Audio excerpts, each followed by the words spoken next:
Advocate Sreejith P Nair ശരിയാണ്, selection ട്രയൽസിന് ശേഷമാണ് ഇങ്ങനെ ഒരു മെയിൽ അയക്കുന്നത്. പക്ഷേ ആരാണ് അയക്കുന്നത്? സഞ്ജു വി സാംസനാണ്. അത് കേരളത്തിൻ്റെ അഹങ്കാരവും അഭിമാനവും ക്രിക്കറ്റിൽ കേരളത്തിൻ്റെ മേൽവിലാസവും ഒക്കെയാണ്. അപ്പോൾ സഞ്ജുവിനൊരു കോള് അല്ല, സഞ്ജുവിൻ്റെ അവസാനത്തേതെങ്കിലുമായൊരു കോളിന് വേണ്ടി വെയിറ്റ് ചെയ്യേണ്ടിയിരുന്നില്ലേ? അതിപ്പോൾ ക്രിക്കറ്റ് ടീമിൻ്റെ വിജയസാധ്യത കണക്കിലെടുത്തിട്ടാണെങ്കിലും ഭാവി കണക്കിലെടുത്തിട്ടാണെങ്കിലും ഇനി സഞ്ജുവിൻ്റെ ഭാവി കണക്കിലെടുത്തിട്ടാണെങ്കിലും ഒക്കെ അദ്ദേഹത്തിൻ്റെ ഒരു കോളിന് വേണ്ടി അവസാനം വരെ വെയിറ്റ് ചെയ്യേണ്ടിയിരുന്നില്ല? അങ്ങനെ ഒരു ധാർമ്മികമായ ബാധ്യത ഉണ്ടായിരുന്നില്ലേ KCAക്ക്?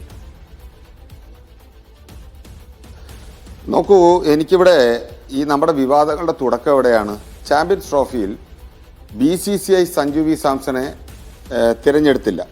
ഇതിനകത്ത് 2-3 കാര്യങ്ങളാണ്. ഒന്ന്, നമ്മുടെ ബൈലോ പ്രകാരം, അതായത് സുപ്രീം കോടതി നിർമ്മിച്ച ബൈലോ പ്രകാരമാണ് ഈ BCCIയും സ്റ്റേറ്റ് അസോസിയേഷനും ഫംഗ്ഷൻ ചെയ്യുന്നതെന്നുള്ള ആദ്യം മനസ്സിലാക്കുക.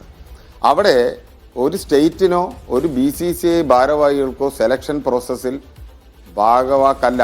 അതാദ്യം മനസ്സിലാക്കണം.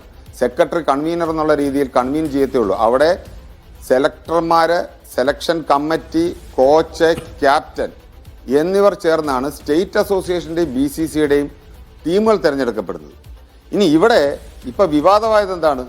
കേരള ക്രിക്കറ്റ് അസോസിയേഷൻ്റെ ഒരു നിലപാട് കാരണം സഞ്ജു വി സാംസണ് ടീമിൽ ഇടം നേടിയില്ല. ഇതാണല്ലോ ഇവിടുത്തെ ചർച്ച. അങ്ങനെയാണെങ്കിൽ കേരള ക്രിക്കറ്റ് അസോസിയേഷൻ ആണോ?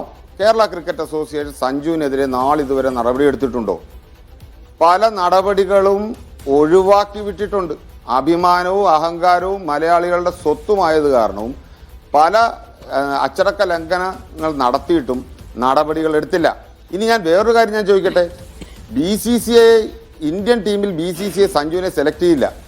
ഞാനിപ്പോൾ എൻ്റെ ഒരു അഭിപ്രായം ഞാൻ പറയട്ടെ.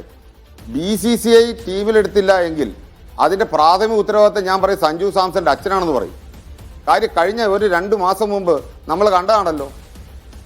അയാൾ TV-യുടെ മുമ്പിൽ വന്നിരുന്നിട്ട് ഇന്ത്യൻ ക്യാപ്റ്റൻ രോഹിത് ശർമ്മയെയും വിരാട് കോഹ്ലിയെയും സഞ്ജുവിൻ്റെ കാലഘട്ടം ക്രിക്കറ്റ് കരിയർ ഇത്രയും ഡെവലപ്പ് ചെയ്യാൻ പുഷ് ചെയ്ത രാഹുൽ ദ്രാവിഡിനെയും ഉൾപ്പെടെ എത്ര പേരെ അയാൾ അപമാനിച്ചു.